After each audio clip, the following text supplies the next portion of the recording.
Welcome to यूएनईट channel. मैं राहुल भारद्वाज फिर से एक नए सवाल के साथ आपके सामने आया हूँ। जैसा कि आप सोचते होंगे, ज़रूर सोचते होंगे कि मेरे पास इतने सवाल कहाँ से आ जाते हैं भाई।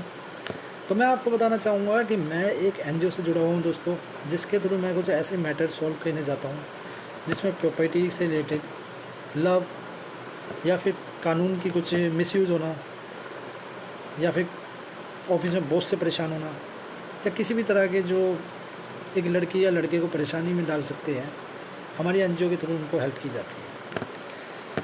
तो दोस्तों, आज सवाल है एक लड़की का, जिसका नाम हम गुप्त रखेंगे, उसका हम नाम कविता रखेंगे। पहले उसकी कहानी जानते हैं दोस्तों, फिर उसका सवाल मैं आपको बताऊंगा, और उसका एक जवाब अगर आपसे मिल जाएगा बेहतर, तो शायद उस लड़की को एक अच्छा रास्ता दिख जाएगा, उसकी समस्याओं का उसको सोल्यूशन मिल जाएगा। तो दोस्तों, कविता जब 7 साल की थी तो उसके फादर एक्सपायर हो जाते हैं, जो सरकारी नौकरी पे काम करते थे। अच्छी नौकरी होने की वजह से उन्हें अच्छी पेंशन मिलती है उसकी मदर को, जिससे वो उसकी अच्छी देखभाल करती है। पर जब कविता 13 साल की हो जाती है तो 6 साल या 7 साल बाद उसकी मदर भी एक्सपायर हो जाती है टीबी की प्रॉब्लम से। टीबी की एक बीमारी हो जाती है उसकी मदर को। फिर से कविता बिल्कुल अकेली पड़ जाती है, पर उसके चाचा होते हैं जो उसको बहुत प्यार करते थे। उसके चाचा शादी करते हैं। शादी में अपनी पत्नी के आगे ये प्रस्ताव रखते हैं कि भाई हम जो है कविता को ही अडॉप्ट करेंगे और अपना बेबी प्लान नहीं करेंगे। उनकी पत्नी उनका पूरा साथ देती है, कविता को अडॉप्ट करते हैं और वो आगे कोई बेबी प्लान नहीं करते।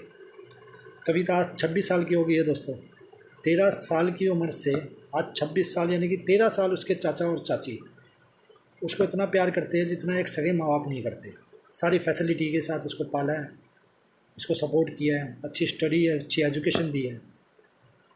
अब कविता की प्रॉब्लम ये आ जाती है दोस्तों कि उसकी जो चाची, जो मदर बन चुकी है, उसकी मदर का भाई है जो उसके मामा लगे, उनका बेटा है जिसका नाम हम रोहित रखते हैं। रोहित पिछले 3.5 साल से कविता को परेशान कर रहा है। हमें नहीं पता कि वो कविता को कितना परेशान कर रहा है, क्योंकि कविता ने सब इतना ही बताया कि उसको बहुत परेशान किया जाता है और जब भी वो बताती है वो रोने लग जाती है। इससे हम अंदाज़ा लगा सकते हैं कि वो परेशानी किस लेवल पे जा चुकी है। कविता का कहना है कि अगर वो अपने चाचा को, जो उसके फादर बन चुके हैं, अगर उनको बताती है तो उसके चाचा जो है रोहित और उसके पापा का घर में आना बंद करा देंगे और उनसे सारा रिलेशन ख़त्म कर देंगे। जो शायद उसकी चाची, जो उसकी मदर बन चुकी है, वो अच्छा नहीं लगेगा और वो रिश्ते में दरार आ जाएगी।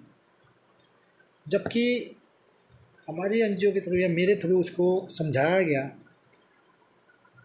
कि तुम्हें अपने पिता को, अपने फादर को, अपनी मदर को सब कुछ बता देना चाहिए रोहित के बारे में, क्योंकि अगर आज तुमने नहीं बताया तो रोहित की हिम्मत बढ़ती जाएगी और वो कल को कुछ बड़ा कर सकता है। हमें नहीं पता आज वो कितना कर रहा है, पर डेफिनेटली वो कल को बड़ा करेगा, ये गारंटी है, क्योंकि उसकी हिम्मत बढ़ती जाएगी।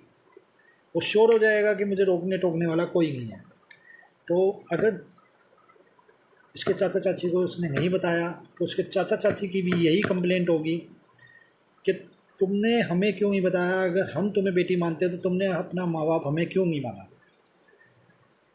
तो दोस्तों, कविता का कहना है कि रिश्ते टूट जाएंगे, और हमारा कहना है कि जो है रोहित को सबक सिखाना चाहिए और अपने चाचा चाची प्लस जो मम्मी पापा बन चुके हैं उनको सब कुछ बता देना चाहिए।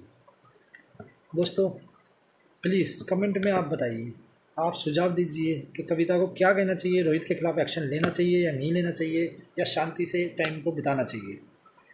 शायद आपका दिया हुआ जवाब कविता को सही लगे और वो लाइफ में आगे बढ़ सके।